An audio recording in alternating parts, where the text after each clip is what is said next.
And are you refreshed? Yes. Good. Now what? It's a little overwhelming. I've known for years this was going to happen, and now it's here, so it's pretty cool.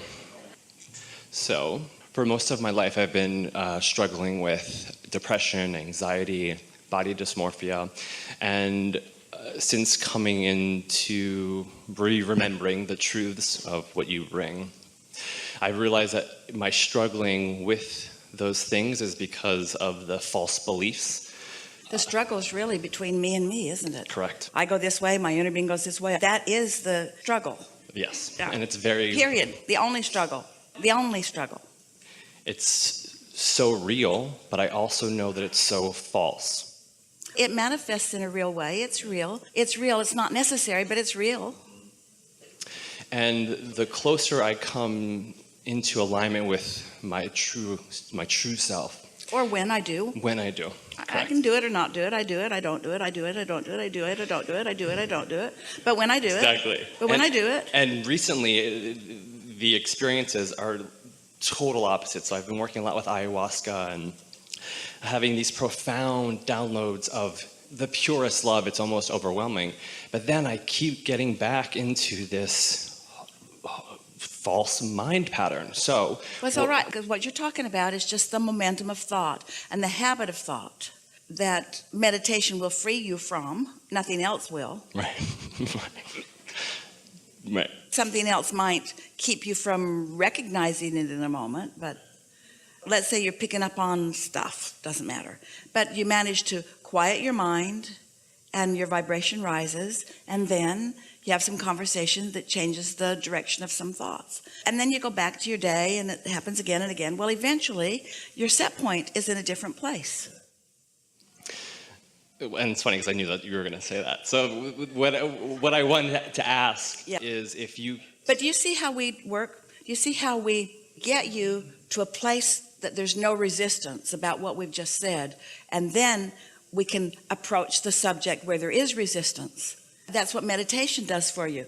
Takes you to a place of no resistance, and then you go back into the world and you reintroduce the resistance, but now you've reintroduced it at a different level. It really is the process of bridging thoughts. It really is the process of clarifying your vibration. Yes, because you can't do it by wrestling the problem to the ground and killing it. Right. So what I want to use this interaction for is to ask you, let me pause for a second. I want to use this as a catalyst to move on and like to truly just be who I know I am, right? So what I want to ask is if you could give us... Do you know what the best catalyst to that is? A big old stubborn problem.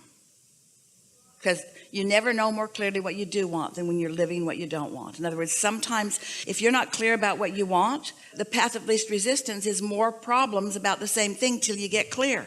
Yeah. So I just want to ask for you to give me and us words of because what I ultimately struggle with is the self-love. So I just want to have some words from you about self-love that I can use and just Here's the first thing. Stop using the word struggle.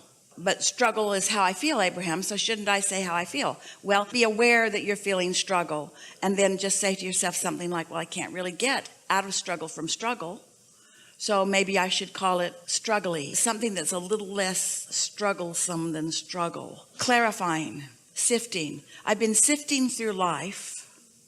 So ask your question again. We're not mocking you. We're wanting to find a way to get you to exactly where you want to be. So now say it again.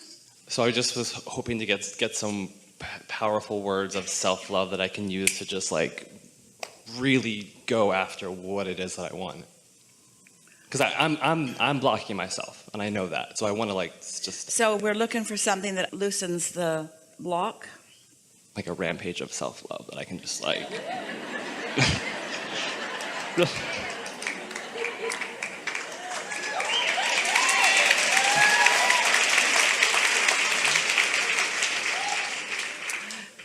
Pretty good way of saying it, because your inner being is yourself also. But you mean a rampage of self-love from your total self that your blocked off self might hear? Mm-hmm. Your total self, your inner being self, is rampaging to you all the time, and you don't hear it. So you think the words will get through in a way that the constant love and appreciation and guidance isn't? I'm hoping. So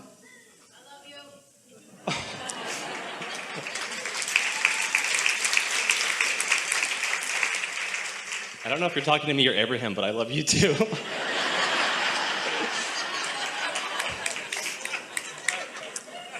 Things are out of control.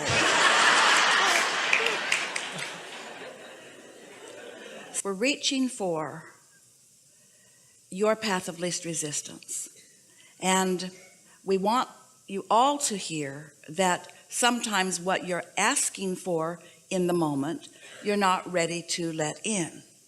So what you get back is the letting in process rather than what you're asking for. So we're going to start in even a deeper place than what you've asked for, and then we'll get there, and maybe you'll meet us there, and maybe you won't. Maybe you'll meet us there, maybe you won't. You could meet us there, but maybe you won't. You might meet us there, but maybe you won't. You could, but maybe you won't. Doesn't matter if you do or you don't, because you can get there eventually. So this could be a good time, or maybe not, but it's probably a good time. It probably is. Feels like a good time, so you'll probably get there. You'll probably hear. Now, you see what we're doing? We're just giving you the license to get there or not, to acknowledge that you have a desire that you might be ready for or not, because words are really cheap. A lot of people offer lip service, but we're not wanting to just give you words. We're wanting you to find resonance with who you really are. That's what you're reaching for. You're not asking for our words. You're asking for an inspiration to your resonance. Well, your resonance is about what you're doing. And so sometimes if people go too far, too fast, then it's just more words. So the universe doesn't work that way, because the universe knows where you are and what's best for you to hear. So here we'll give our best answer for what you are asking for. We're going to speak back and forth from your perspective and ours, and you'll know which we're doing. So we'll start first with you. I've been around for a while, and I have come to the realization that there is so much potential for me, potential for alignment, and therefore potential for all other things, because alignment leads to all other wonderful things. It's come to my attention that there's potential for my alignment, that I'm not quite reaching my full potential. I've been practicing thoughts, I guess a lot of people do. I've been practicing thoughts that haven't really let me understand who I am, how I have purpose, how I have value. I can often love others. In fact, it's what my default setting is. I turn my attention to others often, and that gets me going, and that always feels good. But it's hard for me to let love into me. I don't know why. I've been blocking it for a long time. I don't really even understand why. Just a habit that got started. I didn't understand it. I developed patterns. Other people responded to those patterns. So I suspect that from very early age, people wanted to love me, and I just wouldn't let it in because I felt unloved. Now, isn't that just a ridiculous, vicious circle that I got going for myself? I felt unloved, so I didn't let love in, and because I didn't let love in, I felt unloved. And then I didn't feel loved, so I didn't let love in, and then because I didn't let love in, then I didn't feel loved, and then people couldn't love me because I wasn't letting love in. And I just developed a sort of pattern that nobody could really see, because on the surface, I looked sort of normal and behaved sort of the way that I'd learned to behave, but I don't really understand why I wasn't really letting love in. But the one thing that has come from all of that is I've come to a keen awareness that I want to let myself be loved. I thought I wanted to be understood. And as I've been listening to Abraham for a while, I realized that that's not really the quest, because being understood is really an impossible thing, because when you ask somebody to understand you, you need to immediately snap them into your same vibration. And that's an impossible thing. Everybody's got their own vibration going. So I think somewhere I got confused.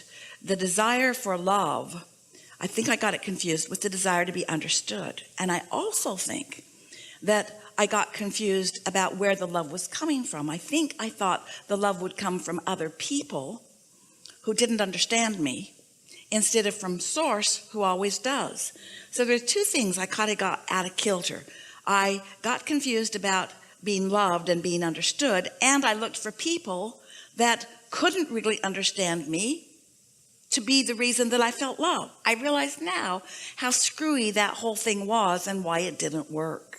And I'm relieved that I'm not failing at something that should work, because it couldn't work. So I'm sort of feeling some relief that I was looking for love in all the wrong places and getting mixed up about whether I was really wanting love from them or understanding from them, which really is not possible. So I also understand that when I'm in a sort of bad place and I want someone to love me or understand me, that they've got to go to the same bad place I am to understand me. Those two things don't go together. I want them to love me and understand me, but they can't understand me unless they get on my vibe. And if they're on my vibe, my not good feeling vibe, then they can't love me. No wonder it didn't work. Looking for love in all the wrong places. Is this making any sense to any of you? Relating a little bit even? So now I've kind of got that squared away. Now I realize that as lovely as people are, and as much as I love so many of them, and as much as I love being in this body and here in this world and on this leading edge, that I want to express love to them, but mostly I want to connect with love. Because if I don't let myself be loved, if I don't let this vessel that is me open to love, then I can't really love anybody else, not in a way that's meaningful to them. So a lot of us are just running around a little bit broken. We're not letting love in, but we're trying to let love out. So we're not going back to the well of replenishment. We're just loving and serving and trying to be of value and getting depleted and getting exhausted and getting overwhelmed because we're not letting it in. It's like never breathing air in and always breathing it out. You can't get too far with that. Pretty soon you got to start breathing it in, or you have nothing to breathe out. And so now I'm more clear about all of this. So I'm no longer wanting to look to others for that replenishment, although sometimes you can find it. Sometimes somebody's all tuned in, tapped in, turned on, and they got it going and blowing. And when they hold me as their object of attention, I can feel it. And I do like that, but I don't want to depend on somebody else's connection for that, because they've got stuff they're doing too. And I don't need anybody else's connection. I've got my own straight line to it. I've got my own vortex. I've got my own valve that I can open wide to it. And often I do. Sometimes I do. Sometimes I do it more easily than not. It sort of depends on the momentum that got going. But more and more, I accept these things. I know that source exists. And I know that my inner being is a big part of that collective consciousness of source. And that my inner being is in an undivided way focused upon me. And knowing everything about me and loving me anyway. That my inner being is loving my becoming and is never holding me responsible for what I've come to, because I'm eternal. I'm never going to get done. And there's always going to be within me a gap between what life has caused me to reach for and what I've allowed myself to catch up with.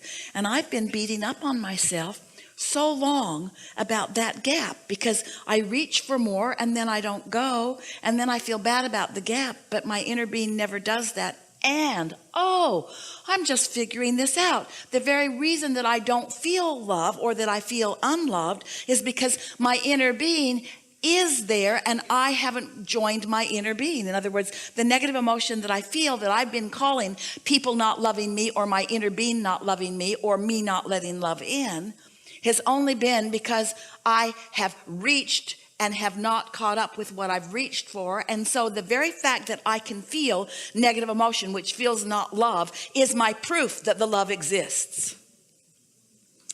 Because if that love didn't exist and it wasn't pointed right at me, I couldn't feel this discord from not letting it in. Whew. So the very unlovedness I feel is proof of the love that is there. Ooh, I really like that. Me too. I sensed that it was there. I had glimpses that it was there. It showed it to me from time to time when I was in the right place. I let it in from time to time, and I'm getting better and better at letting it in. I know that my inner being loves me, and I'm in the mood right now to hear some from my inner being. I'd like my inner being to explain to me a little bit what their perspective of me is. I'd like to know how my inner being sees me, and I'm in a better place now than I was at the beginning of this conversation. So I have a better chance of letting more of it in than I was at the beginning of this conversation. So I'll just listen for a minute and I'll hear what my inner being